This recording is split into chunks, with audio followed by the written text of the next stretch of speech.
think that we have the worst weather in the world today, my fiance lives in Syracuse. Oh. Woke up to -5 with a wind chill of -20. Stood next to his kitchen window and felt the breeze like flow through the window. So it's all right. So we'll warm things up today. How many of you have considered 1099 or small business ownership in any sort of serious way? Most of you, which is kind of why you're here. How many of you are exploring it like, well, I kind of probably should have no idea what I'm doing, but somebody to, right, that, yes. Glad you're here. Because this today is going to be a workshop almost, really, to help you explore what that looks like to go from the W-2 world to self-employment. Why is this important? Here's the reality. Every single one of us will eventually be aged out of the W-2 workforce. Can I put a period at the end of that statement? At some point, whether it's now or sometime in the future, this is what's going to happen. Ageism is alive and well, and you know what, even if it wasn't, at some point, right, we're all going to be. You couple that with outsourcing, right? Many companies are looking to outsource people. Keeping a W-2 person on the payroll is expensive. Right? Globalization, global competition, right, has narrowed down the choices. Not to mention that those of us who are over a certain age are competing with the whole rest of the world who's over a different age, okay? A lot of competition.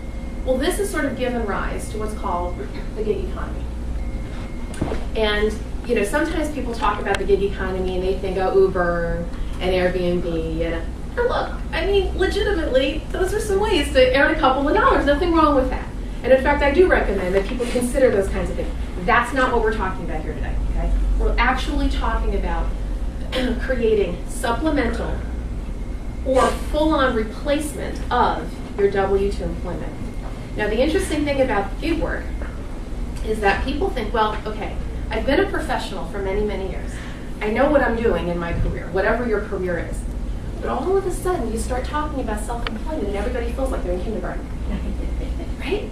Because you knew what to do when you were doing it for somebody else, but now to do it for yourself is an entirely different way of thinking and behaving and engaging with the market, learning to find business, to stamp all of it, right? It's really a whole new job. So the gig economy, this is a book on the topic, very interesting book. There's an interesting quote from this book that kind of describes this work. And if it's okay with you, I'd like to read it to you, because I think it's interesting. If we think of the current world of work as a spectrum, anchored by the traditional corporate job and career ladder, and unemployment on the other, then the broad range and variety of alternative work in between is the gig economy. Again, you can call it self-employment, 1099, small business, but generally speaking, gig economy. It includes consulting, contractor arrangements, part-time jobs, temp jobs, freelancing, self-employment, side gigs, on-demand work, and so forth and so on. You could be selling to businesses, you could be selling to consumers, you could be walking dogs, and you could be doing executive leadership coaching, or anything in between, right? You could be actually running a company where you have employees. And so part of the challenge here is, again, that mind shift, right? Going from the idea of I'm working for somebody else who's giving me a quote, unquote, stable paycheck. Anybody know what I'm talking about? Going from that to something a little bit more flexible. So with W-2, you have supposed stability, it's structured work, but there's minimum flexibility. What are the challenges that come along with W-2 employment? It's the big challenge, yeah. You're at will of the employer. You are at the will of the employer, at the mercy of the employer to keep you employed. And even the federal government, come on, is no longer a stable place to work. The one place that everybody thought I'd always get a paycheck, and everybody's realizing it's all, right, ephemeral. 1099, small business. Variable pay is diverse work, maximum flexibility. So let's talk about this for a second.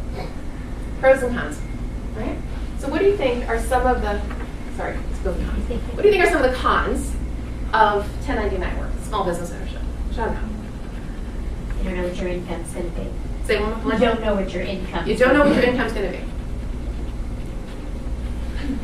Healthcare expenses. Healthcare expenses. Need to do your own marketing. Need to do your own marketing. Yeah, handle your own taxes. Own taxes. What are concerns? What are things that Just finding. How do you find the work, right? Yeah.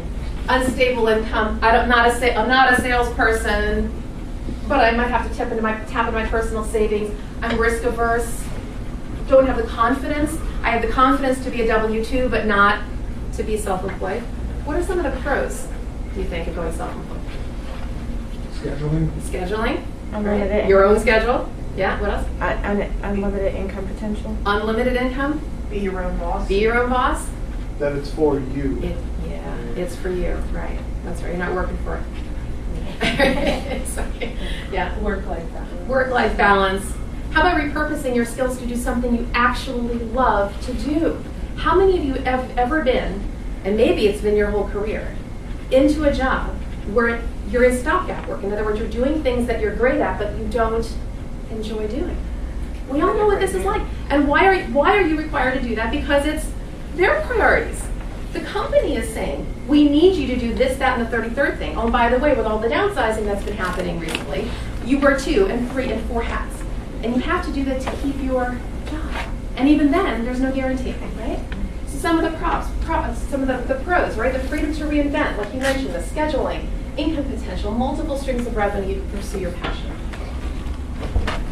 I am so glad that you're here today. Because it is my belief, and the reason why I founded Boomer Works, it's actually to help people, professionals over the age of 50, specifically, to re-career as 1099 and small business professionals. Because we all need to wake up to this reality that we have to at least have side income, if not a full stream of self-employment. Does this make sense?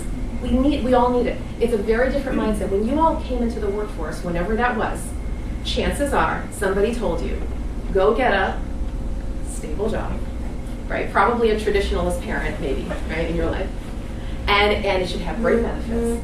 And by the way, you'll probably stay for 30 years and get the gold, right, with the right?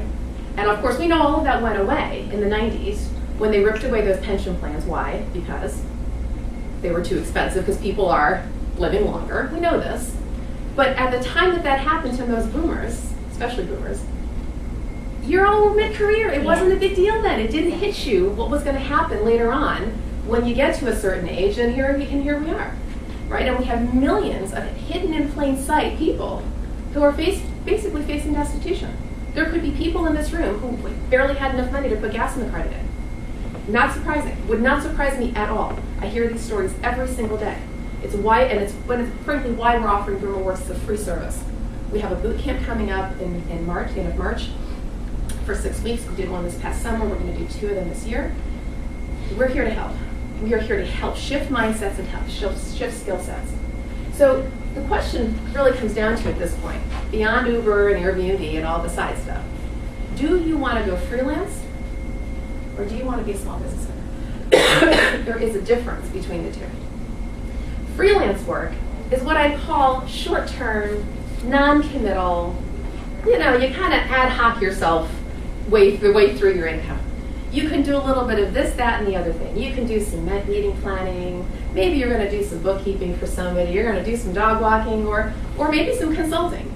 But there's no real brand there, right? You're just letting people in your neighborhood know, look, I have a lot of repurposable skills. I can do all kinds of things, and nothing wrong with that at all.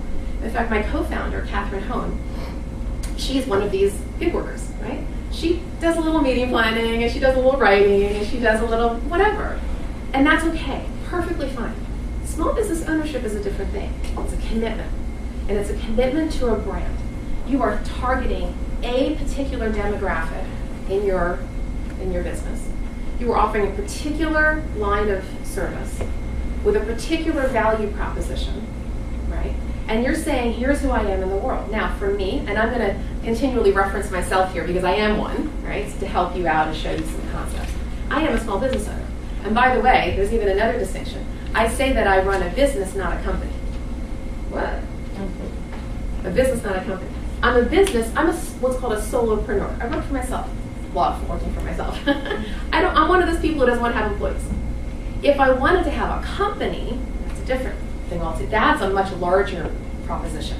Then I'd be an actual CDO, and I'd have employees, and I'd probably want to scale, and it's, right? But I'm a small business owner. And what that looks like as opposed to somebody who's freelance is I have picked a brand. The name of my company is Purposeful Hire. My tagline is, for every hire, there is a higher purpose. And I believe that. Right, Michael? Yeah, I do too. I live it every day. And I have multiple practice areas, multiple streams of revenue. And I want to emphasize this to you. Whether you're going freelance or you're going small business, you are encouraged, greatly encouraged, to have multiple streams of revenue. Not necessarily to start them all at the same time. You typically want to start with one plate right before you start spinning others. But ultimately, in order to adjust for the variable income streams, it's very, very helpful to have the multiple streams. So for me, I'm a recruiter. Very specifically, I recruit for associations. I don't recruit for anybody. I've picked my tribe, if you will. I'm a career coach, but I'm cross-tribal with that. Like, I career coach all kinds of people. I do generational diversity, keynote speaking. I do culture building, all kinds of things. In fact, I'm kind of almost running out of fingers now. I have a lot of practice areas. But no one of them do I ever rely on for all of my income. No one of them. So one's a little bit this, another one's up, and then there's a continuity around the whole year. Does that make sense? So it's one of the easiest ways that you can avoid the fluctuations in your income is to have those multiple streams. So what kind of services do you want to offer? Well, look, there's a whole range of things, and this is just a very short list. But just to get your brain in gear with us, short-term projects. Again, a lot of times that'll fall into more of your freelance work. Could be a small business, but short-term projects. In other words, you're hired by an employer, and they say, hey, can you come in for a few weeks or a month? And you're in, you're out. More very giggy, if you will. Then there's longer-term consulting. You might actually get a client where they become what's called an anchor client. They are, right, they're the ones who are the cash cow. But I got to caution you with this. Sometimes you'll get one of those and you get a little bit relaxed in your business development. I have a friend who did that. He's a trainer. And he got a gig with the federal government. He was a trainer for a particular agency, right, for 14 years. He was bringing in some bucks. All of a sudden, overnight, contract went away. And he called me and he said, this is a long while later, he called me and said, my life fell apart.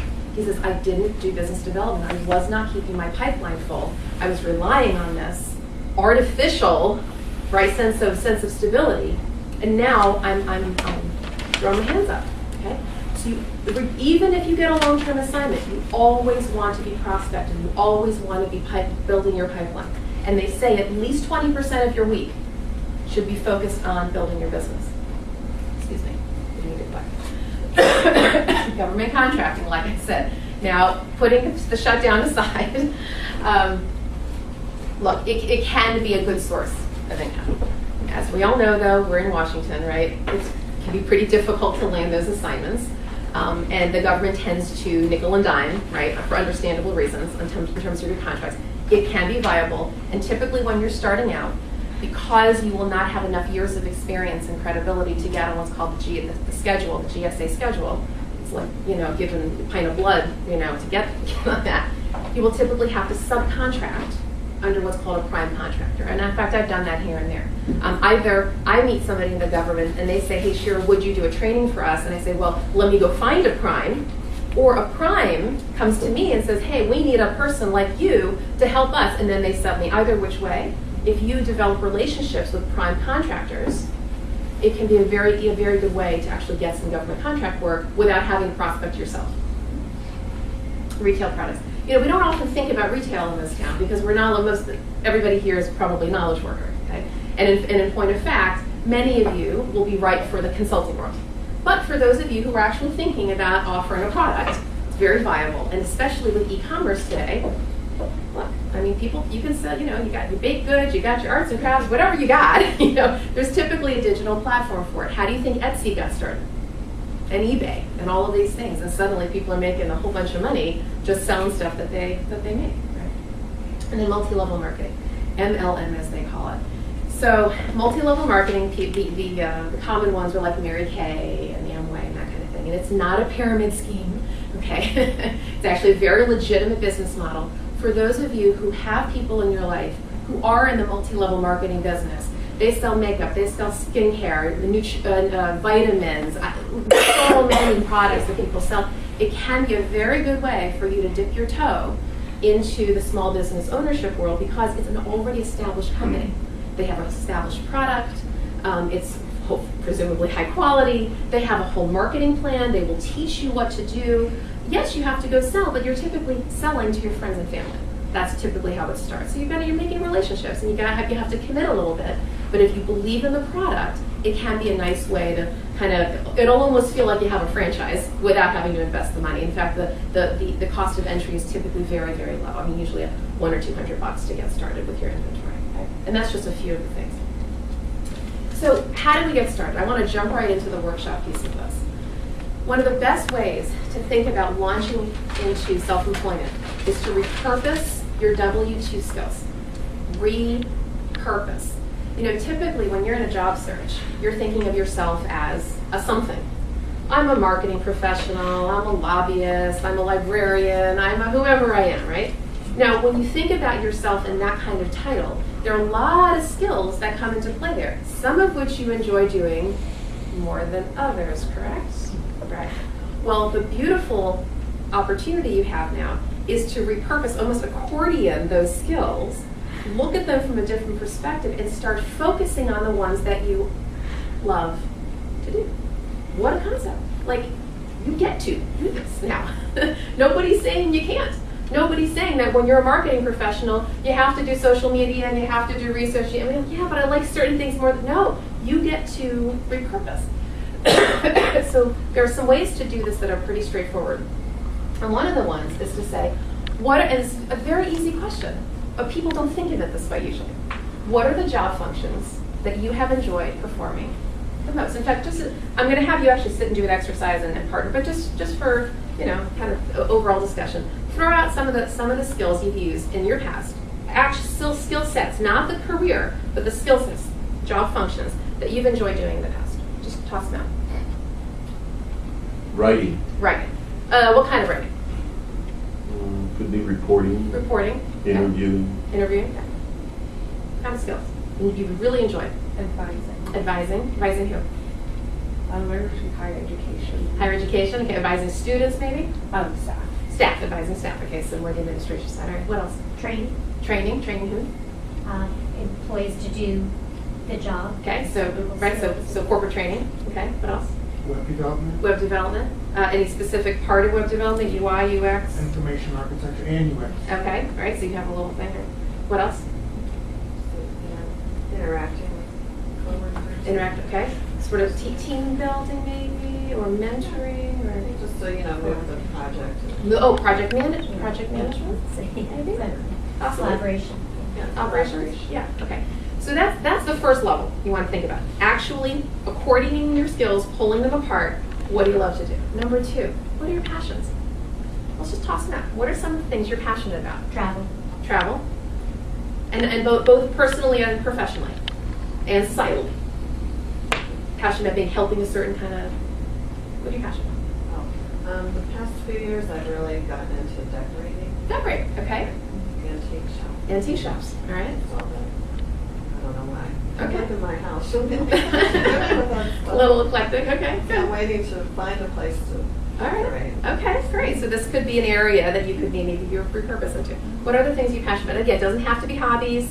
It could be saving the environment. It could be whatever. What are you passionate about? Construction. Construction? Design. Construction design? Okay. Giving back and being of service to others. In a specific way? In a specific kind of people?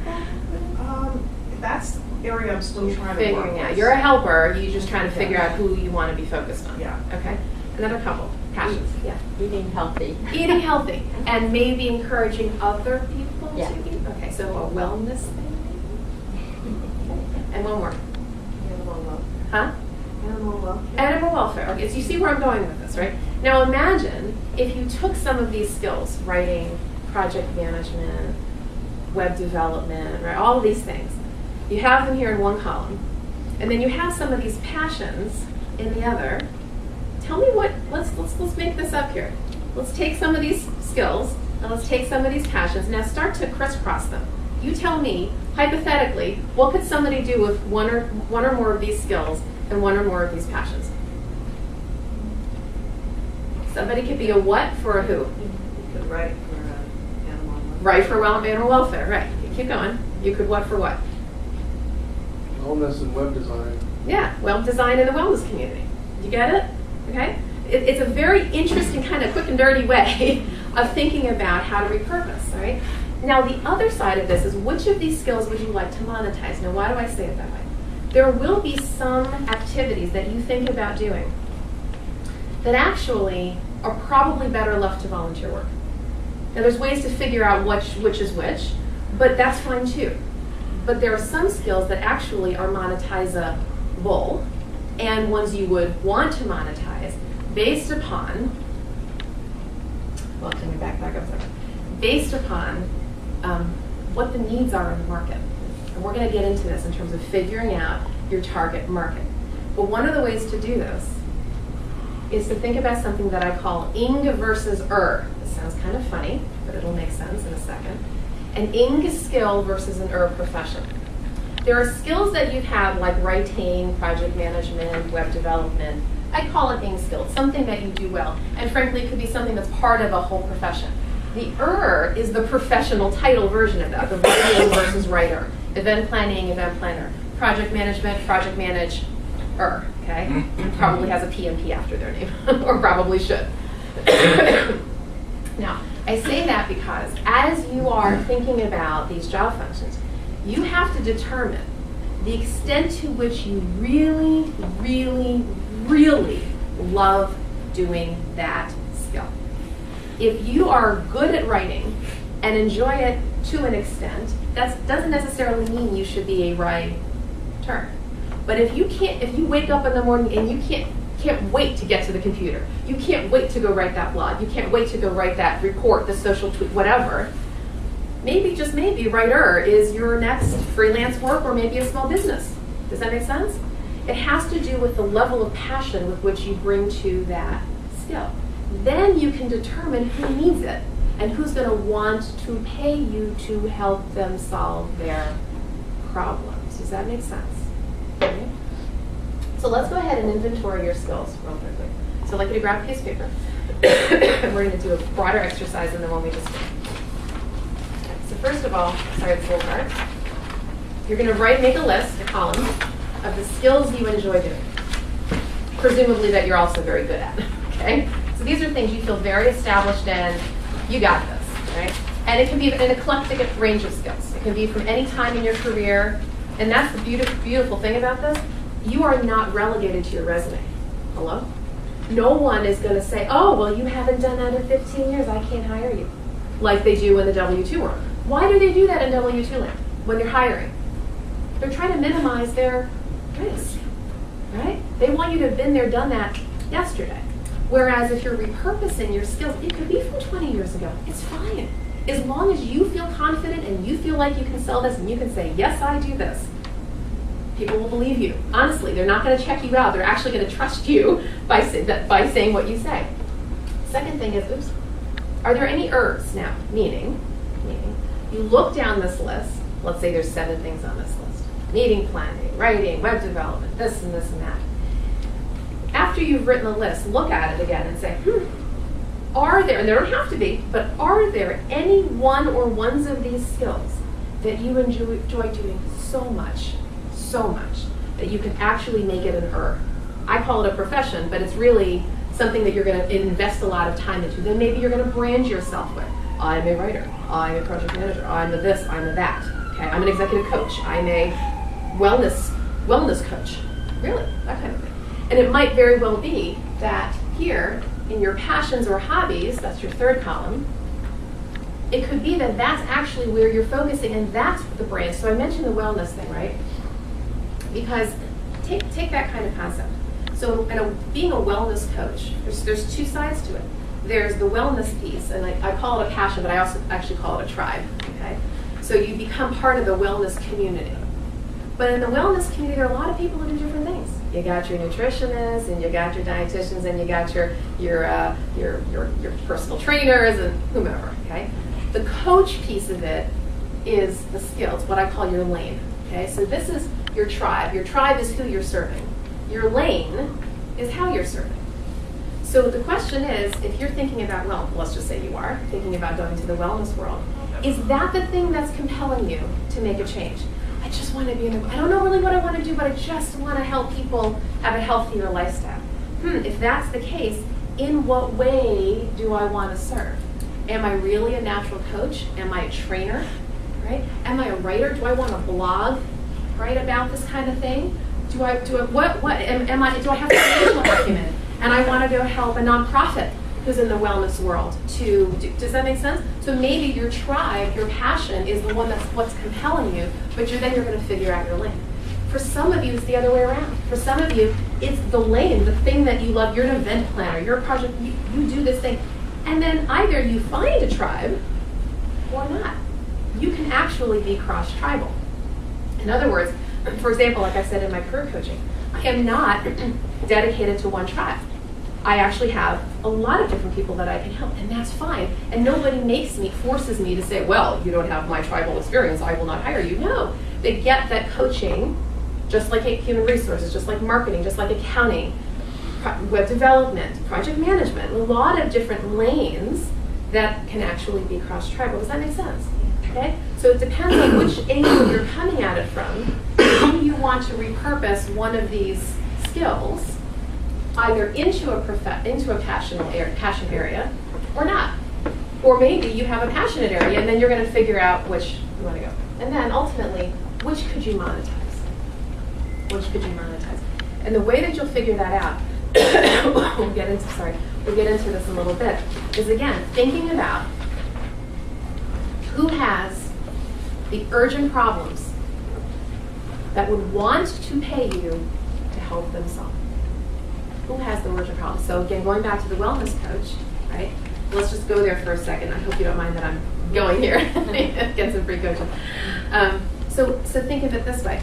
Who would, and let's talk about this together. Who do you think, and when I say the who, it's probably an individual, not a company, although it could be a company. Who do you think would feel the pain of needing a wellness coach that would actually that would feel, not that it's just a nice to have thing to hire a wellness coach, but a need to have thing. I've got to plunk down some money to hire, what's your name?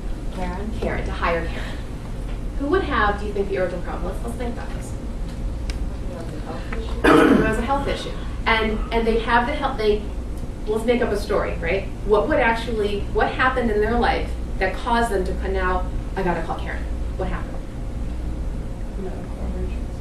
Medical emergency. Maybe diet. They went to the doctor maybe, the doctor was cholesterol, whoa, you're like 2 seconds from a heart attack. You've got to do something. This is no longer a nice to do, you got to. Which is, yeah, exactly. Somebody who needs a nutrition, right? Maybe your area is nutrition, right? And they go out. As opposed to somebody who is in the nice to have category. Who are those people? Describe that kind of, Elderly. Could be elderly, sure. Soccer moms, millennials, I don't know. You're anybody who's sort of like, hey, let's go more well. But they may or may not plunk down now they might plunk down the money, but not right away. They have to think about it. Maybe Karen writes some articles out there. She does some social media. She's letting people know the benefits of wellness. And one day it clicks for somebody, it's January 2nd. I'm making a New Year's resolution. I'm going to call Karen. But that's not a need to. That's a want to. And the reason why I'm making that distinction is because for the want, bless you, for the want to people, in other words, the folks who say, hey, it would be nice to have, that's a long sales cycle. It's a long sales cycle. Because you could be prospecting with it. You could meet somebody at a networking event. And Karen meets somebody at some group. And she's telling them what she does. And they're like, oh, that's really fascinating. Karen, tell me more. And they tell, you share. And they're so excited. And then you're excited because you have a prospect now. So you go back and link in with them and you connect. But it doesn't go anywhere. Why? Because it was a nice to have for them, not a must have. Does that make sense? Okay. So, sorry, we're going to go to the exercise. Yeah. One question, passions or hobbies, are we picking, are we going to look at like what actually leads to money versus? Well, the first thing you're going to do is just a passion. Then you're going to look at all this together and say what's going to be monetized. So first, it's just skills that you enjoy, Yeah. any ERS, and then any passions or hobbies. Just write them down because remember, some of these you could do as volunteer.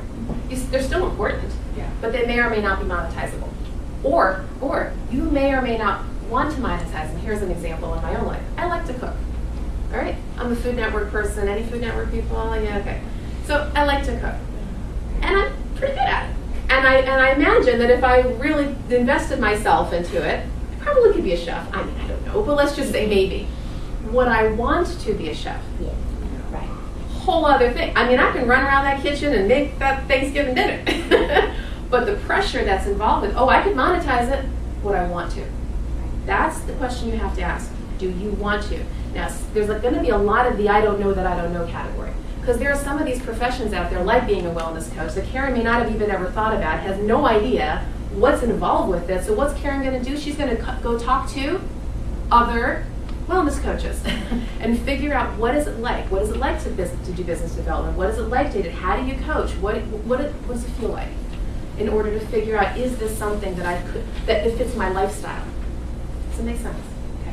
So I want to give you a few minutes here to just do, to fill out this form. Then we're going to put you in partners, right, to help each other. Right? So go ahead and take about 5 minutes or so, because I just want this to be organic. Let it flow. Write your 4 columns, skills you enjoy, then look at if there are any ERS, and then passions, hobbies, and then monetization.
Don't overthink it, just write down whatever comes to mind.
So let's do this. Let's pair up.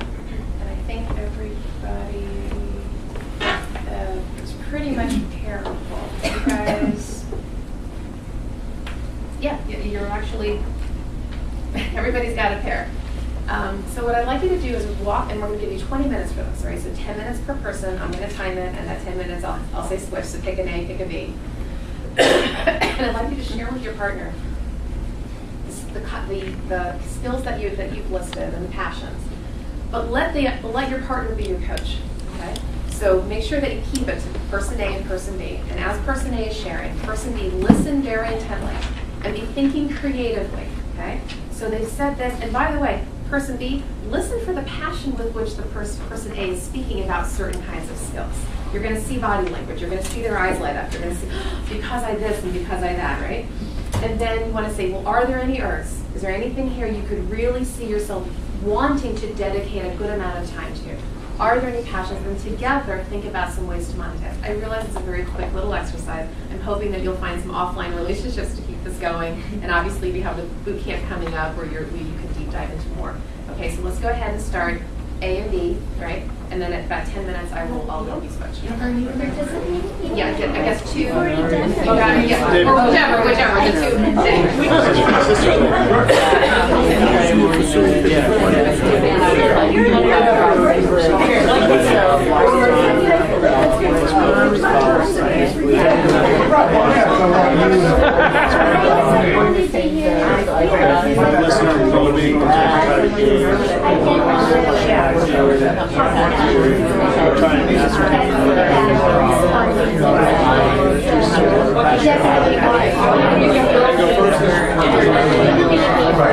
Just quick background.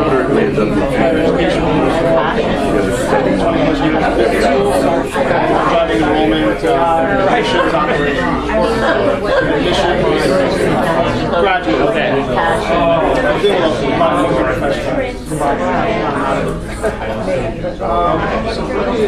This is a hard exercise. Back in your head,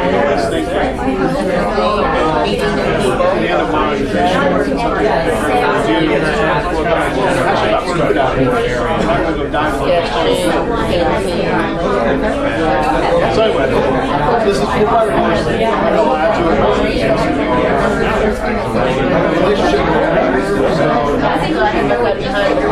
Passionate, right into it. That's the first thing I wrote. Yeah, passionate. That's the first thing I wrote. I'm passionate about relationships. So, unfortunately,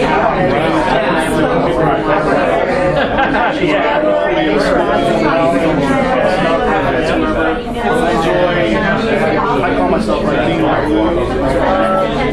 I like to share that.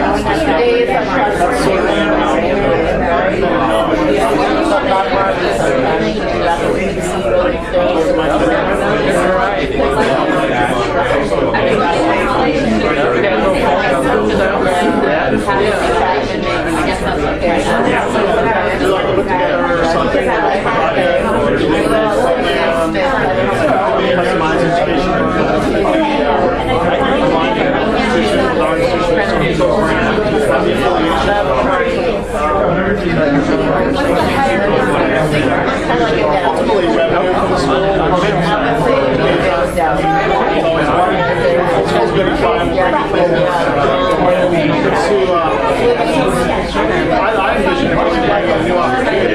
Nuggets of opportunity. When you bring them in, you establish relationships, you discover you can actually create something your own, organically, or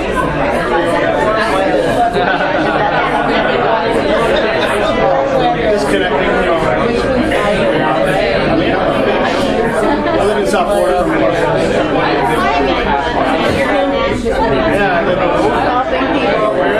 so I worked at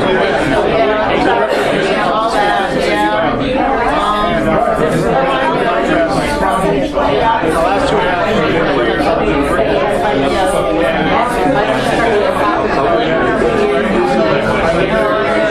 Last year I moved there, so I was scuba diving. And I moved out here. Why didn't I scuba dive earlier in my life? So I take it to the place that it's anyway, that's my passion. It's a hard question for me to answer.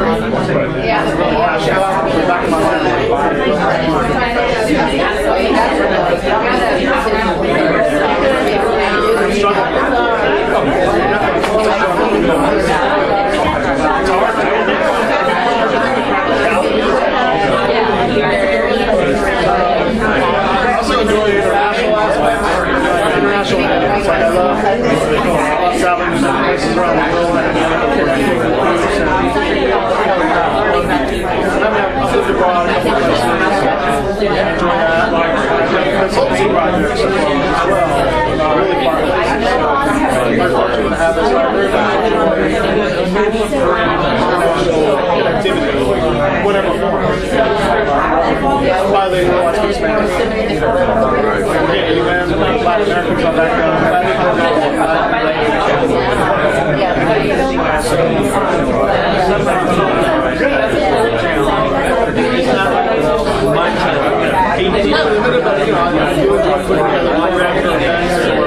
I enjoy speaking. I enjoy presenting.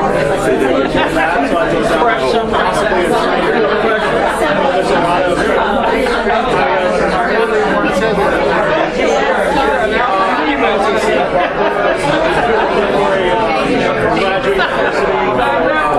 psychology. So admissions management, student recruiting. I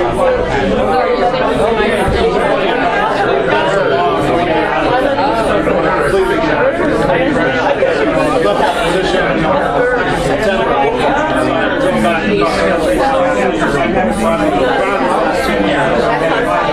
So, trying to figure out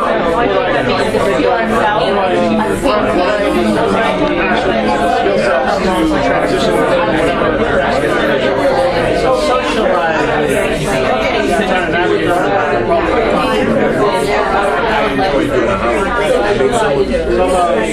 relationship manager, a traveler, a presenter, advisor, planner.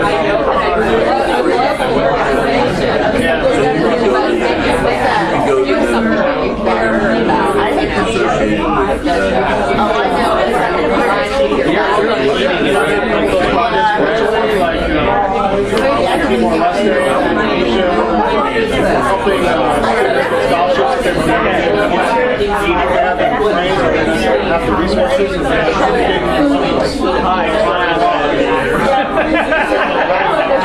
corporate engagement, bring their place to the attention of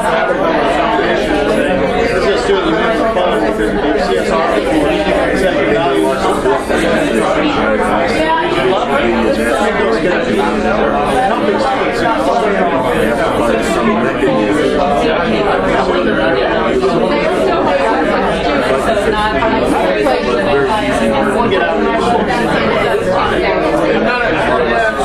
It is more sales now because when I entered the field back in '97, the university sold themselves.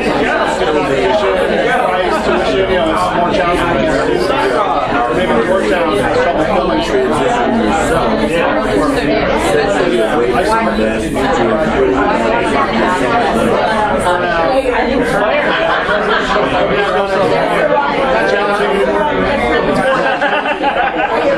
maybe that's come across in my last couple of years.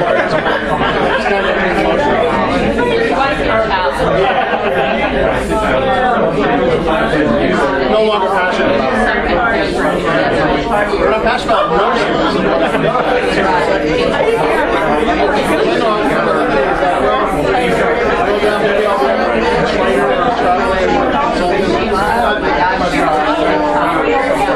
I just don't know how to position, find that perfect target. Maybe it's parents that live in help kids put together their application for college. There's a lot of types out there. Or international. Winner loser. Apart from student visa issues for certain countries, helping them come in to think about our program. Undergrad, but I can do it myself. Working more, approaching the families, resources, motivation to have their kids educated, making the choices. It's overwhelming for us too. So if I start saying, okay, Johnny from Egypt, where do we go from here? Well, it's a lot of work for you too. Both ways should be hard. Anyway, apart from that, it's one thing I've prepared is the international piece. I understand the nuances. I don't know cultural issues or in certain regions of Latin America. That's my affinity region. Self-inflicted. But that's a hard exercise. It's a hard exercise. Yeah, right.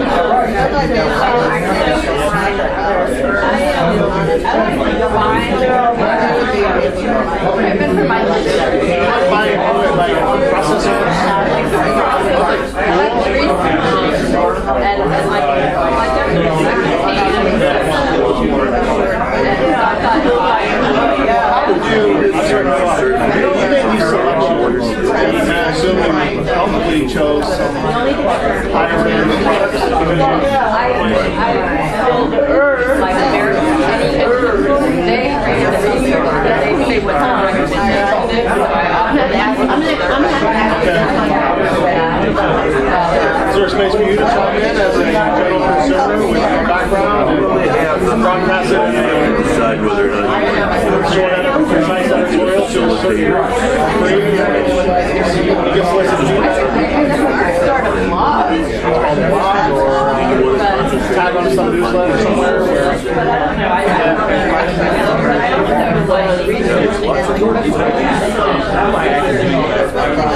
Okay, make sure to switch to the other person within 10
it's sort of a busy question.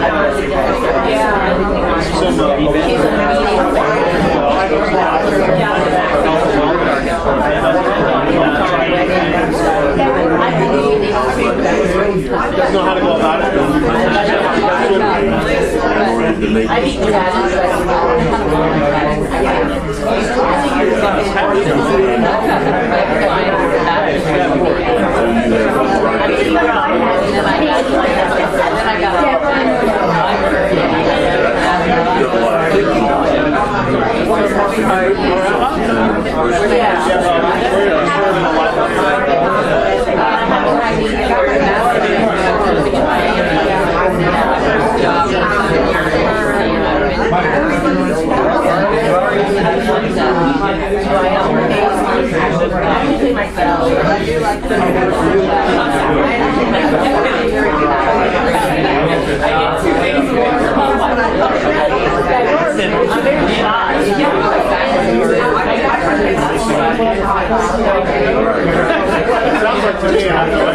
to me, it's interactive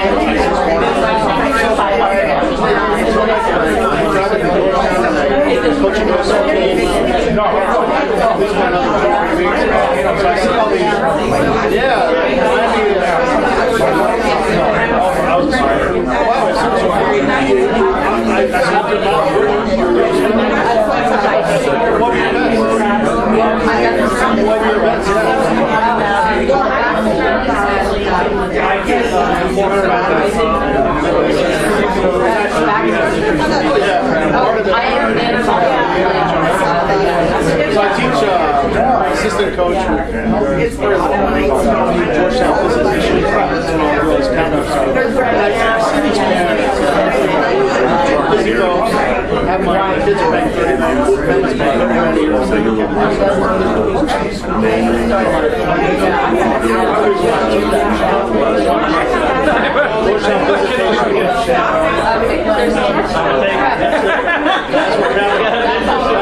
It's all my wife.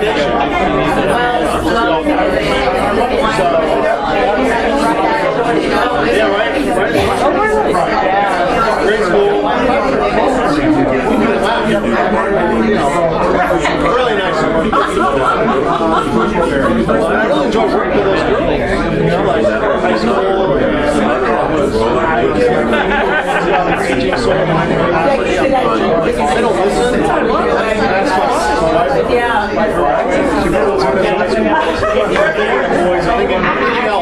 Swimming, or I'm like, I'm not listening.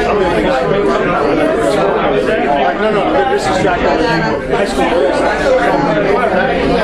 So I really enjoy it. So when I recorded, swimming is such a stop when I was 22. I swam all my life. When I moved to Miami from Boston, I school in Northeastern. First thing I did is I signed up for the Masters water polo. We played at UNM. I just wanted to work. I mean, just serious player. So like, but I've got for you. I think How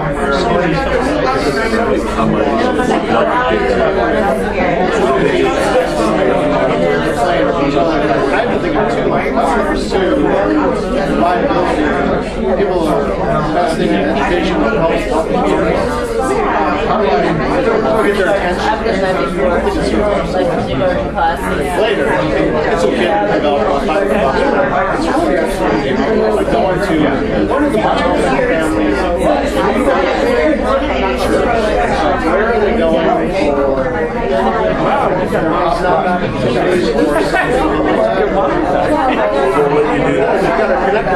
So that's a path forward.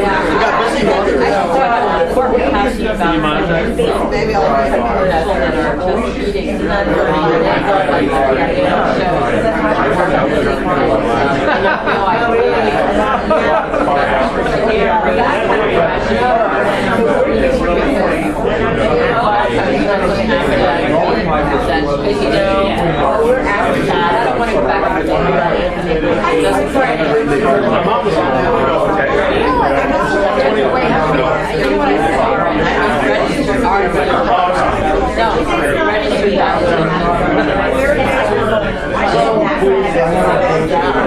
It's hard exercise too.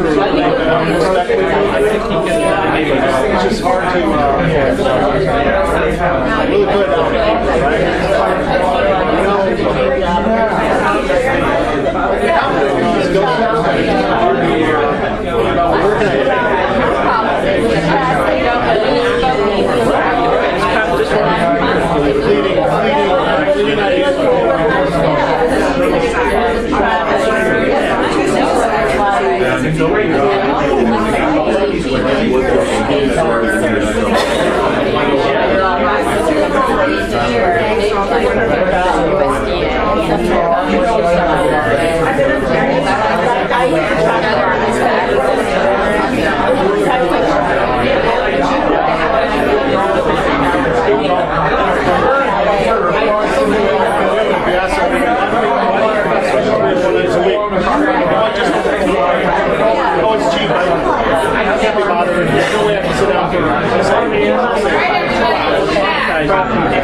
Alright, how many of you got inspired, more than you were before you came in here, with at least one new idea of what your potential 1099 or small business is? Alright, let's just do a little popcorning. I just want to inspire and encourage everybody. What could yours be? Just shout it out. Public speaking. Okay, and if it's okay here, we're your little mini coaching. Public speaking on what topic? What kind of topic? Legislative communication. Legislative communications. Teaching who?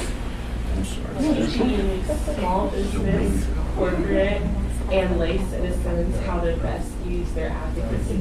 So basically, how to really kind of maximize their public affairs efforts. Yes. That was her. Thank you for your coaching. No, really, this is great. And that was in what, 5 minutes, 10 minutes? Okay. Other people, you were inspired by, you mentioned some, you had some inspiration.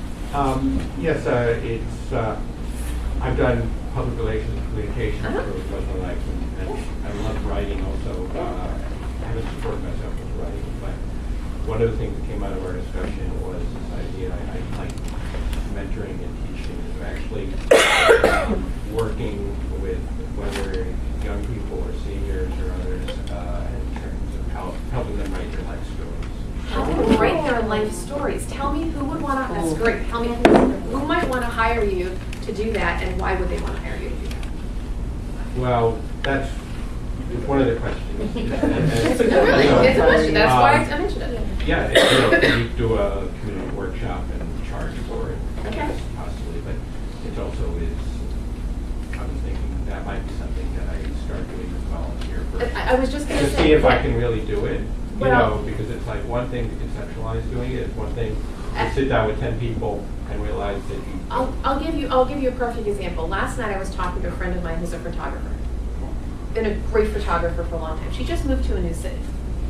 And literally last night we were talking about this. And she's saying, I'm really having problems getting traction in this new city. And her passion, she's done studio portrait thing forever, and it's fine. But her real passion is actually doing multi-generational portraits, families, and what she calls lifestyle portraits, people who just want to be out in the environment, all this stuff. Lovely stuff, but who's going to actually want to pay her to do that? So I gave her this idea, okay? And I said, well, what if you went to the local nursing homes and long-term care facilities when the residents are having their 90th birthday party?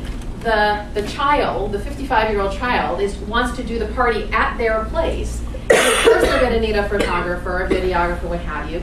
And they might want that multi-generational portrait. And she also wants to do videos of their story. But the only context in which someone will want to plunk down money to hire her for that's probably a milestone moment in the person's life, right? So you have to think about what's going on in that person's world or that business's world. A crisis or a happy time or some time where they're going to go look for somebody like you, and you could repurpose your skills for that. And you're right, it might start out volunteer, but you might actually come up with a monetizable offering just even going and jumping in. Okay, let's do two more. Two more people who have been inspired. There were more people who raised their hands. You want to be coached, huh? Okay. Yeah. Okay, well, I wasn't inspired when I came in, but thanks to this one. More inspired. Okay, good. I have a full list of things. One of the things I had on there was event planning. Yeah. And then, what do you know more about it? So, my passions were meeting people, Yeah. partying. Partying or planning the parties? You don't lie to Both. Because life is going to party, yeah, having fun, traveling, music. So it all kind of came to event planning. Interesting. So do you, how strong do you feel your organizational skills are? Are you Amazing. like queen of organizing? Yeah, I am. Are you They're checklist amazing. girl? I'm an architect, so I'm totally Okay, fine. organized, yeah. Right, okay. That I live for that kind of stuff. That's great. Have you ever done any event planning at all ever in your life? I have a big party. I have a big family, so I'm always planning everybody's parties, weddings, Fantastic. birthdays, you So name it. Great. So you already know people. Has anyone ever said, oh my gosh, you should totally be a meeting planner? No, they always call me and say, I need help. I need help. So they're essentially saying the same thing. Yeah, right? kind of, I And so think. what you would need to figure out is what kind of events, would you want to be planning? And again, who would want to hire you?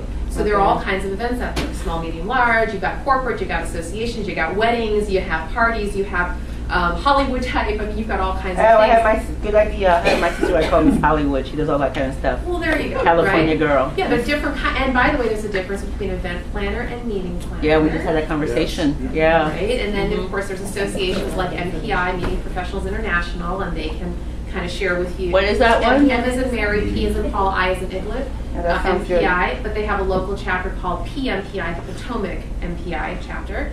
You may want to get involved with them and kind of check out the world of event planning. But Well, thank see, you. like, put your passion together with your Okay. skills, and all of a sudden something new came out of it. Perfect. So, real quickly, people call me a matchmaker, a connector, because I kind of am. So we're going to do that right now. We're going to play. Remember when you were a little kid, and you played the game Concentration? How did that game go? Concentration. You flipped over. You had these like 20 cards. You flipped over a card, and it was a tomato, and you were looking for another tomato in the right. You flipped over until you found. We're going to do a little bit of matchmaking here, okay? Because I believe that there are some strategic connections already built into this room, and you just don't even know it. We've only popcorned a few of you, and one is, public affairs. And by the way, PR, hello. Meet each other, please. Just saying. Now, you guys Venn diagram a little. PR, PA, a little different, but similar, right? There's some of it, maybe a there. And event planning, and there could be somebody else. So what I'd like to do is this, really quick as a bunny, okay? We're going to go around the room. And what I'd like you to share with us, first, just your first name, so that if there's another person who needs to meet you, they'll get your first name, just your first name. And then, is there a lane, in other words, like event planning, like public affairs, like meeting planning, right? Do you have a tribe? Is there a passion, like wellness, that kind of thing? I want you to just quickly, not a story, We're literally doing a popcorn thing, because what I'm trying to do is get other people and say, yes, me too. Let's talk, okay? And then you raise your hand, and then I'll have you look at each other, and then y'all follow up offline. Is that cool? So really quick, we'll see if we can make some connections. So would you like to start? And it can, no? Okay, no problem. We can skip. Do you have a thought of a possibility area that you want to go with? Does that have to be one? Yeah, multiple's fine. Okay. Your name? Demita. Demita, okay. Counseling, writing, and researching. Counseling, writing, researching. Does that resonate with anybody here? Counseling, writing, researching. Of any particular type of writing, counseling, researching? Helping people with their, like life coaching. Okay. Career coaching. Life coaching, career coaching, something in there? Any connections here, maybe, possibly? This gentleman behind you said Oh, the research part. the research part, and then it was Karen, right? There's that coaching. Okay, so you want to look at each other? Okay, great. Right. Yeah, I'm Ken Lemberg, sorry, arrived late. Sorry. So I actually do have a side business. I do some resume editing, Uh-huh. particularly, and tutoring from time to time. In terms of skills or passions, event planning Okay. is something I do with actually different voluntary boards. Oh, really? Yeah. And you too? Yeah. Okay, Yeah. great. So 3 of you? And then researching, I just naturally like to do. Yeah, I overheard you say that too. You're a researcher too. Okay, great. Okay, yeah. So I have a library. It's Q, right? Q, yeah. Uh-huh. I have a library and computer science background, so realistically, I would like to do the library first. Just, It right? makes sense, like, Yeah. why wouldn't I? Why not? Yeah, I see some Starbucks happening in your future. Okay. Oh, that's right, you did. Public affairs, public relations, right? And did you say that you wanted to focus on a particular demographic? Well, in terms of writing coaching, I'm looking at young people or seniors. I am starting out my own firm in public relations, communications stuff. Okay. I just, in our discussion, it Yeah. doesn't necessarily give me the same passion as Yeah. some other stuff. Okay, so any other PR comsy people here, right, other than you? Okay. But you guys do great. I just have so many different things. Great, that's fine. Thank you. That's all right. Just like designing, event planning, Okay. like that writing. I was saying to Howard, like I'm really good with writing, but it's more like helping people in the advocacy way. That makes sense. Like someone You're will all say- sitting in the same road. You're all drinking the same water here? Okay, good. Good, all right. Fantastic. I could probably hang out with them. Hang out here. Honestly, this you could actually, just so you understand why, part of why I'm doing this, and when I say I can see synergies, not only synergies for you to encourage each other, help each other, right? But you literally could be partners with each other. And I don't necessarily mean LLC but I mean 1099 partners, where one of you gets a project and you pull the other one in because someone has an expertise that you don't, or maybe you have a too big of a project, right? It's a lot of alliance partnering, write that down, that goes on, especially in towns like this. We call it co-opetition or competimates, right? Meaning people who would otherwise be competitors, but you end up becoming collaborators. You help each other because your skill set is so similar that the client could benefit from both of you or multiples of you. And sometimes you might even go in as a cluster and help the client. Okay? Yes, sir. Oh, I wrote buyer, researcher, organizer. Did you say buyer? I did. As in like retail fashion buyer, that kind of thing? No, as in like, well, this is what I've been doing for my own kitchen is buying equipment and stuff, and I enjoy going online and researching and finding out the reviews and what the best thing is. All right. And did you want to help a certain kind of somebody do that kind of work? Well, I was thinking as we were going here that like being a small business, helping small businesses get going in some way, but I don't have any experience in that. Okay. Like restaurants that are getting ready to open, you can go in and get their equipment. Exactly. Does anybody have anything, any interest? And by the way, not even just you, somebody you know. You all want to be connectors for each other, right? People who you know in your network who could actually be a resource. Anybody even? Well, I know somebody who's getting a baking business going. Oh, really? Yeah, cupcakes and things like that. There you go. So, Mick. Yeah. I started in the antiques and collectibles business, and what I'm finding is millennials love to find items for their kitchens. Okay, useful items. So attracting, people in the millennial group, that might be a way to start. And Heather also is into this antique thing, so. Right. Yeah, I heard you use that word, so. David? Yeah, so advisor, because higher ed, done a lot of advising with prospective students, companies, engagements. Traveler, because I've done it all over the world. Fortunately, I enjoy presenting. So I'm a presenter / trainer, consultor, because a lot of the advice we give out is value prop, ROI. Would you want to specifically be targeting the higher ed community in your sidebar, in your business? That's the unknown, because that's tapping, am I still passionate about it? Yeah. Don't know, but there's different constituencies or stakeholders or audiences worldwide that I could tap into. I really want to help families and parents, particularly, my passion is international, to help people who have no other opportunity to get these monies or funding or be on the radar to enroll in a program or select a program. In other words, a selection process. So be thinking also, the tribe, if you came from a tribe, which you two did, if you came from a tribe, there are ways, and let's say you didn't want to continue to work with that tribe in the way that you used to work with them, but maybe in a different way, and repurpose that skill, it can give you instant credibility to show up in that tribe again, saying, hey, you knew me in this thing, I'm now going in this thing. And people will believe you. I mean, it happened to me because Michael Lutero is in the back here. By the way, he's our Laurel meetup for BoomerWorks facilitator. Michael and I know each other from the association tribe, okay? And so, I have a lot of association colleagues, and they used to only know me as a recruiter. And then one day, 10 years ago, I showed up also as a coach. And they all believed me, like, great, we liked her as a recruiter, she's probably good as a coach, why not, right? but I went back to my tribal roots to dig up those wells. And she is a good coach. Oh, thank you. Right? So it's good to actually go back to the, tribe. It's Regina, right? So we've talked about you. Greg, do you want to share? Yeah, just getting my list here. Career development, executive and life coaching, organization development, leadership development, and golf.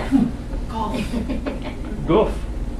Do you want to do that as a kind of a hobby thing, or did you feel like there's a monetization in there? It's in the middle. In the middle somewhere. Okay. So there's several trainer types in this room, right? Raise your hands again. Who you were? Type. Right. A little bit. Yeah. David. A little bit. Okay. So, look at yourselves, right? Think of yourselves as a possible little group. Okay. I mentioned the meetup groups that we do in BoomerWorks. Eventually, they might end up becoming tribe and lane focused. For the moment, it's just going to be regionally focused. But you want to have these little offline meetings. You never know where the synergies can happen. I am telling you, I've been networking hardcore for 20 years. I have met the most interesting people in the oddest places and have just created these wonderful, wonderful relationships. So find people with whom you have something in common. Great. Hi, I'm Pandela. My passions or things that I like is teaching people about financial literacy, career development, and business development. Are you familiar with CFEF, the Council for Community Financial Education Foundation? No. You may want to look them up. They teach people financial literacy. Okay, anybody in that financial literacy, banking, anything? Well, but you also are a coach. More so trying to help people transition into that world, mainly women. So in financial services, women are not. 70% of women would like to work with other women, but there aren't a lot of women in financial services. So when I say financial literacy, it's more so teaching women how to transition into that world and be of service. Oh, I see. Financial services. Yeah. Didn't you also mention the desire to help people in the healthcare? Yes, also in healthcare. Okay, so healthcare, and then you said the AAUW, the American Association of University Women. Excellent. All right, Michael, want to share? No. No? Can I share for you? Yes, you may. Michael is a fantastic strategic advisor for association CEOs and for boards. How about that? Okay. That's what I do. Do you want to share more about what you're doing? I know you have the intake. Yeah, well, I mean, I'm a former employment manager and career coach, but I also had my own software development business with a couple of partners, which we sold a couple of years ago. I'm retired, but now I'm involved in antiques and collectibles because it was a kind of a sideline passion to always, you know, be involved in that somewhat for my own pleasure, and now I'm doing it as a small business. Not making a lot of money, but I'm having a lot of fun. But I'm thinking in terms of building it even more, even though I'm getting up there, but it's still fun to be doing that. That's great. And because of your technology background, maybe there's some mentoring here with you? I'm Laurel, and definitely the planning, but more on the corporate, not necessarily creative side, and big on travel and training, coaching, mentoring, touching youth. Yeah, because you've got a bunch of connections here. Good. And I do like to connect people. I do that socially. Tom and I have talked about that. I've never been very good at doing it professionally. I just don't think of myself as my profession coming out of tech. So I've always kept it very separate. But I am very much, oh, you do this, I know someone. Let's put you together. And that I do that very naturally. So I do like that, and it's a very important skill. It's not successful yet, though. So there's an opportunity. Yeah, so I'm Roy. So I again have a finance background, and I think something came out of our conversation is what my background in budgeting and planning analysis, I think, could help target a lot of towards my services towards a lot of maybe nonprofits or associations. Because I think a lot of those organizations that we're talking about, they tend only to do sort of their technical accounting work, and I don't think they really have anybody who comes in and really analyzes what the numbers are telling them, and I think that's the type of service I could provide them. So not to go too deep into this because now you've tripped on our tribe, okay? But I want to just mention something about that because there's another wider concept for all of you, and that is when I mentioned about thinking about the urgent problems that are facing your target audience. So what comes to mind is that, and associations and nonprofits are not the only ones facing this. There's a lot of disruption going on in these sectors, right? Where it's all about revenue, and in the case of associations, what they call non-dues revenue, and all of this, and there's this shrinking, and there's this tightening, and there's this fighting for dollars, right? And there's maximizing the dollars that they have. And I'm only saying that right here for all of you to hear, because if the more you understand what keeps your tribe up at night or the target audience up at night, the better you'll be able to repurpose your skills to solve that unique problem. But you have to know what that problem is. Now, sometimes it takes informational interviewing and the rest of it, and talking. And by the way, talk to consultants. Talk to consultants who have been active and who've been very successful in that tribal space. Because, man, they've got such a wide perspective. They understand the market. I'm one. I mean, I'm really a classic example. I've never worked for a traditional company, ever. I've always been in sales. I've always had that sort of agency life. I have a bird's eye view of a whole industry. So people actually will come to me and say, hey, I want to get into the association world. Tell me about that. Well, shut me up for an hour, right?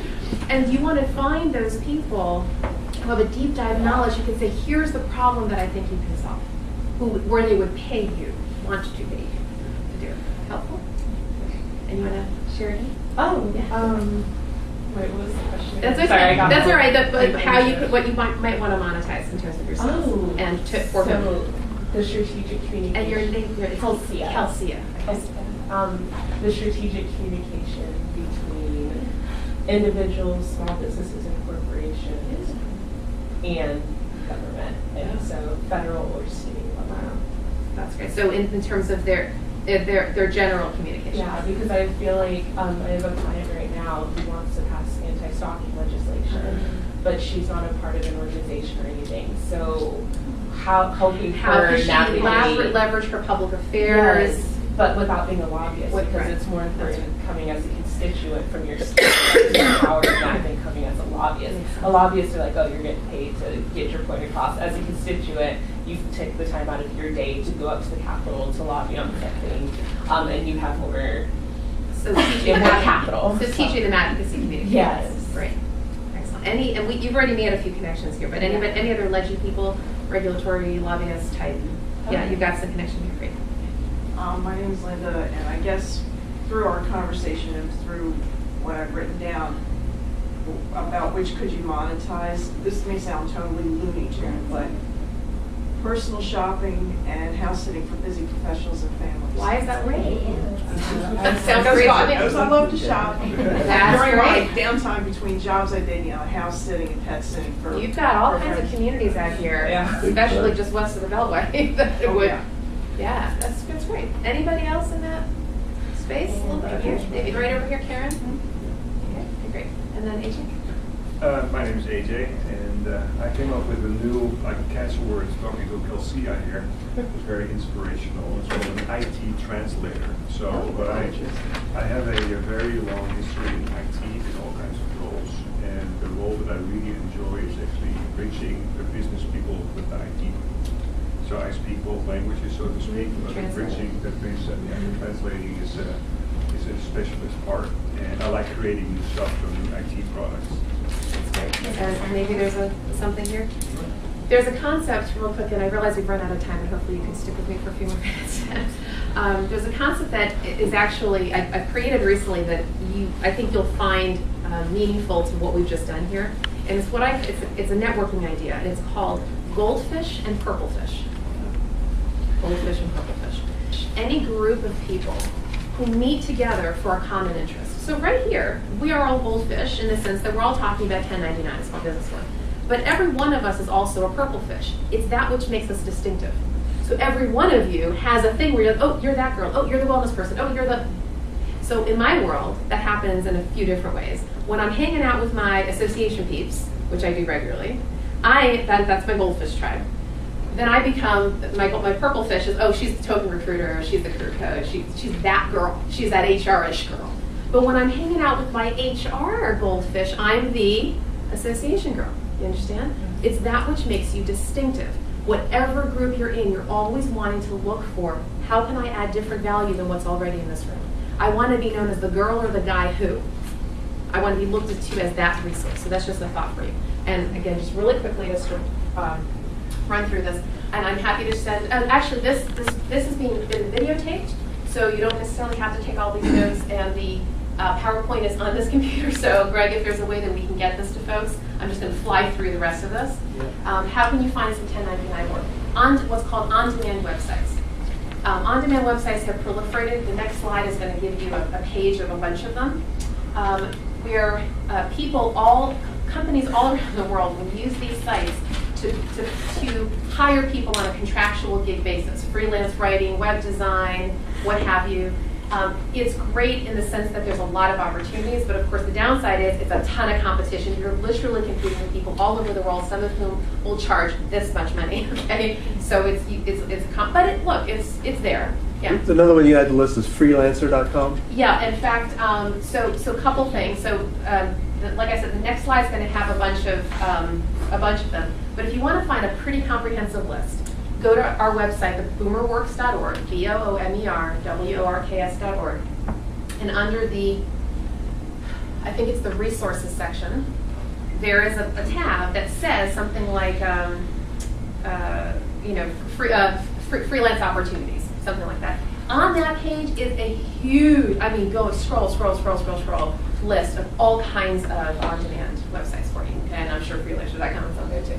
Networking, right? We could spend an entire session, in fact we do, spend an entire session on just networking. How do you build really valuable, trusted relationships with people? Because people do business with people they know, like, and trust, right? You've got to do that. And of course, it's a little different when you're doing one-on-one. In other words, if let's say you're doing face-to-face networking versus if you're doing it online. You're doing online, you're doing social media, and that kind of thing. There's still the trust factor, but there's more of an educational quality to that. You're giving away information to show people that you're a credible source. E-commerce, right, digital advertising, really, really good for retail product sales. And then being a thought leader, right? Everybody here can be a thought leader. Everybody. You don't have to be an author. As long as you have something meaningful to say about your profession or your tribe, you can be a thought leader too. You can blog, you can write articles, you can do public speaking. It's really ideal if you're going to establish yourself as a consultant. Okay? But these are just a few of the ideas. And I realize we are glossing over this in 2 seconds. But like I said, in the boot camp, we're going to go a lot deeper into all of these areas.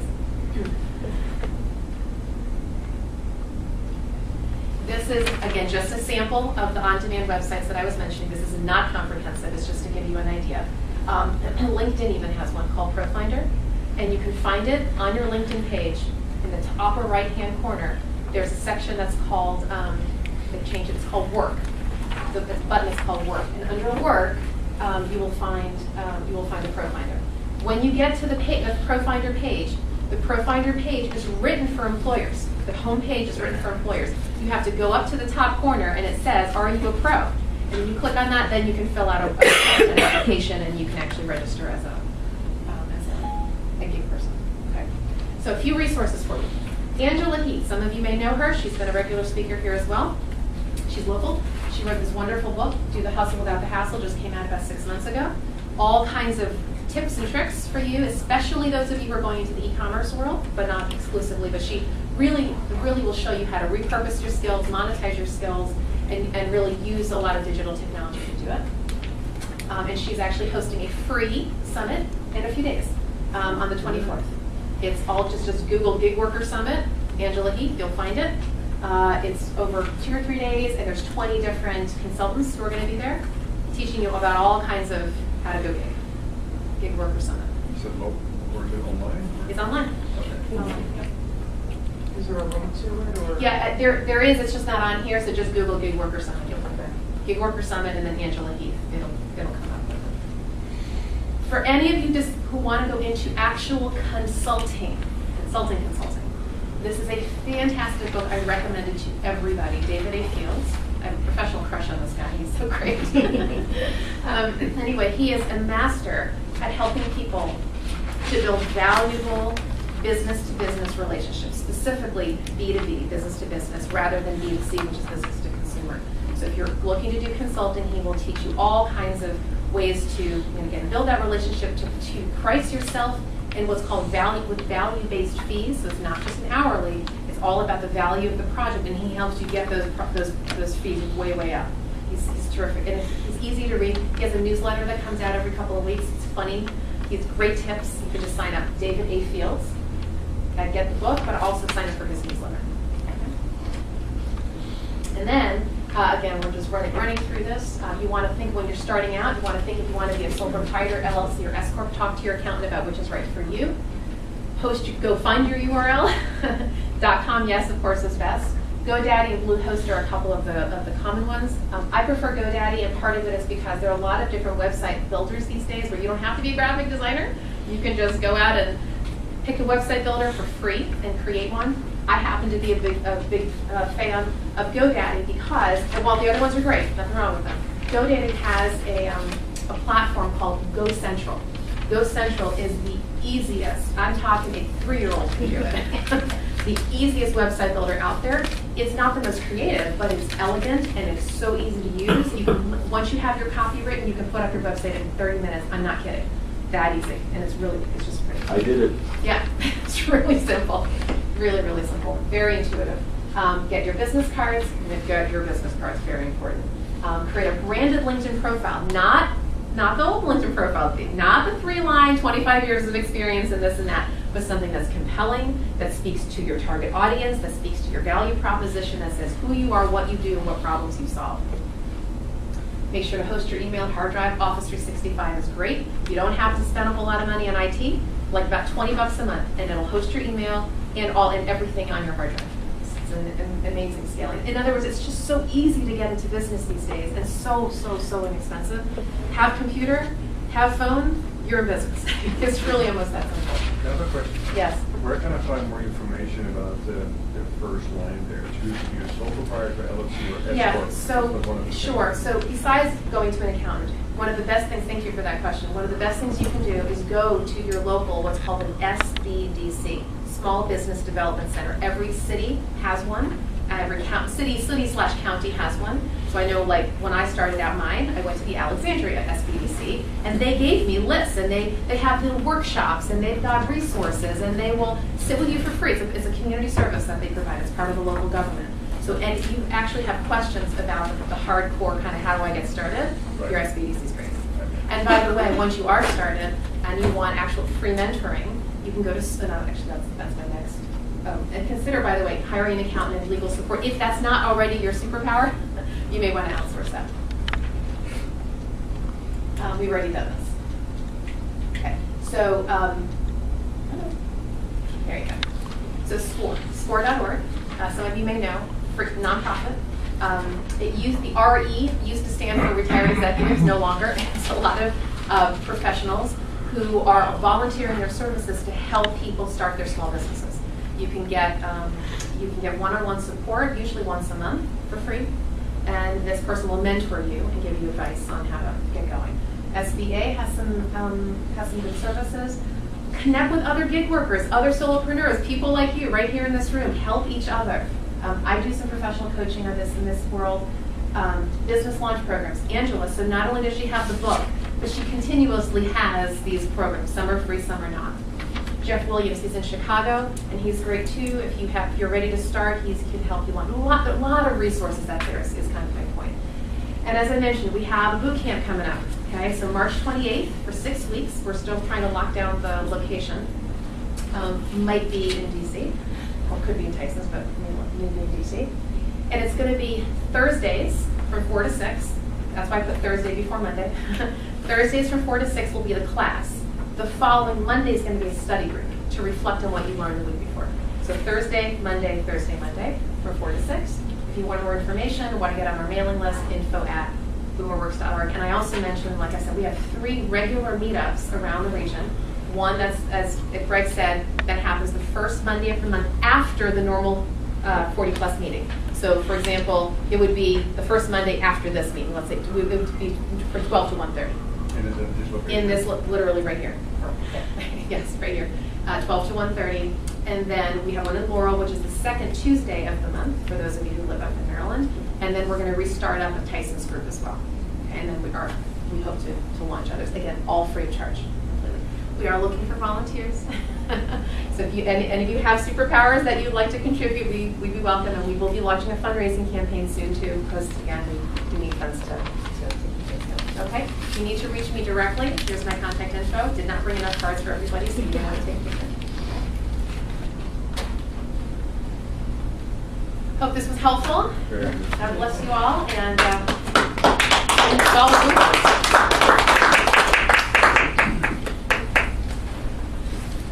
So this